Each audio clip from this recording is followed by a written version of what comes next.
signs of weaknesses. So it becomes very hard for most men to just say, okay, look, guys, I'm not coping here and I need help. How can we help men? Well, basically, I think it's platforms like this one we created where we actually encourage men to just come forward and share their feelings.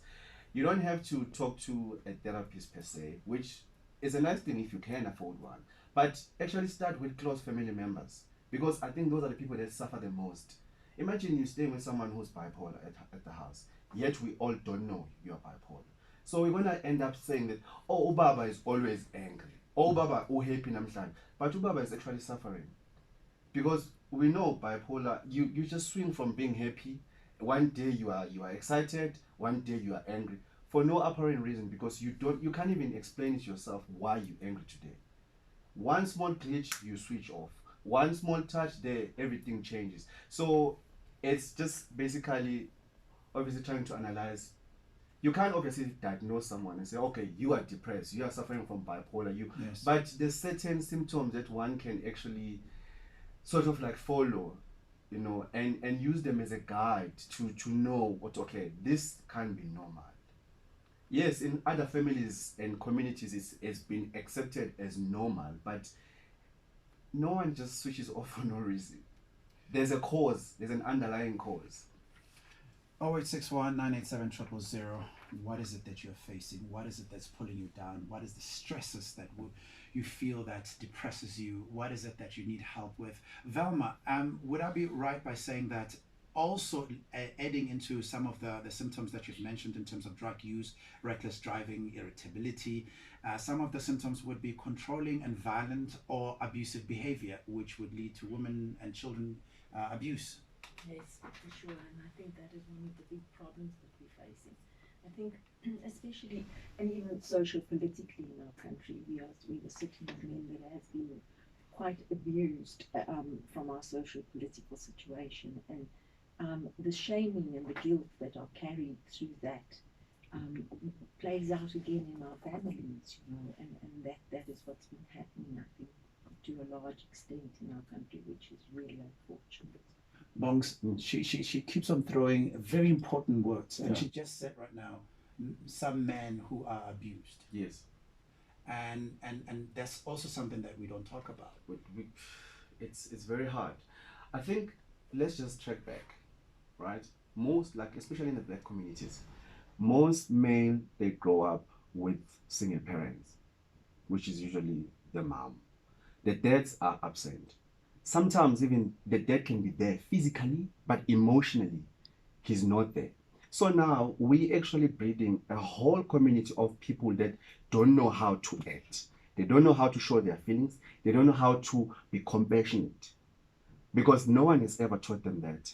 The next thing you jump, you need to be a family member or a head of the family. You are also bringing the same principles that were never taught to you. You just had to learn along the way.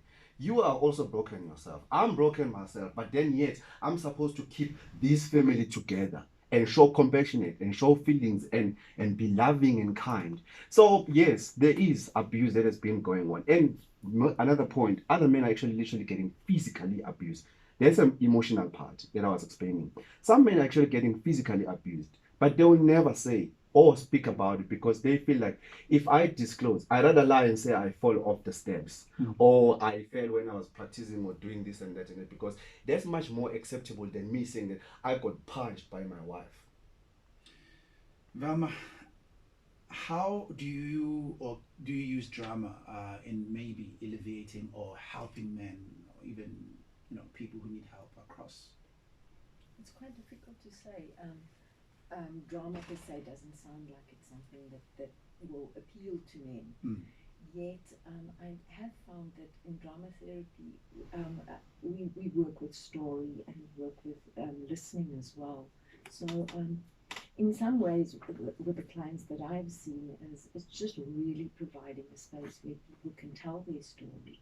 And if sometimes we can embody it through our bodies and show the pain and show the gestures of that, it really helps to ground it and to bring more healing. So in some ways, I think that is sort of a way of drama therapy to help of course, there are many other therapies available.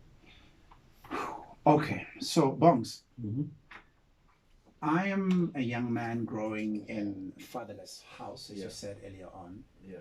And society says uletho makoti nini, Yes. and okay, I conform uletho makoti, but this makoti is an educated makoti and an alpha female Yeah. who knows exactly what she wants, who knows how to say no, who knows what she wants for the both of us. Yes.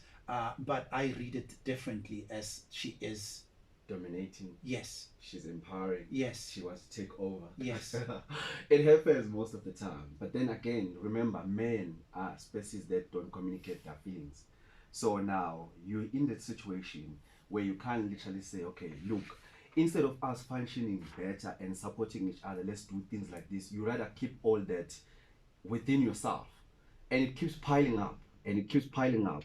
And you have these thoughts and feelings of helplessness, right? Obviously, it will send someone to some sort of anxiety. They feel like I'm not really in charge of this relationship because expectedly you're supposed to be the head of the family, but then now your woman is calling the shots. She's got her own money. She makes her own decision. Like I feel like going to Cape Town right now. Do you wanna pack your bag? Let's go. And they're supposed to be coming from you, and that actually plays a lot of dynamics in certain relationships, and then people feeling helplessness. And now other people, instead of trying and communicating, then they start applying power in certain, because they're trying to regain power. yeah, So they start being controlling, right? They start being abusive, either emotionally or physically, because that's the only way they can attain or control the situation which they feel like they're losing grip of. And it boils down to communication. I think communication is a basic thing. That's a thing that men needs to get over that bridge. You need to express how you feel at any given time, and it doesn't involve anger. It doesn't involve you shouting. If you can't say it verbally, write it down. Send a letter, send an email, do something, send a text. Just say what you feel though, because it starts there. You bottling things inside.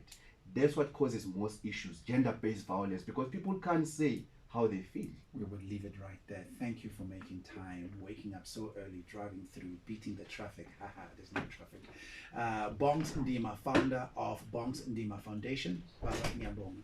Thanks so for your time. much. This conversation can continue.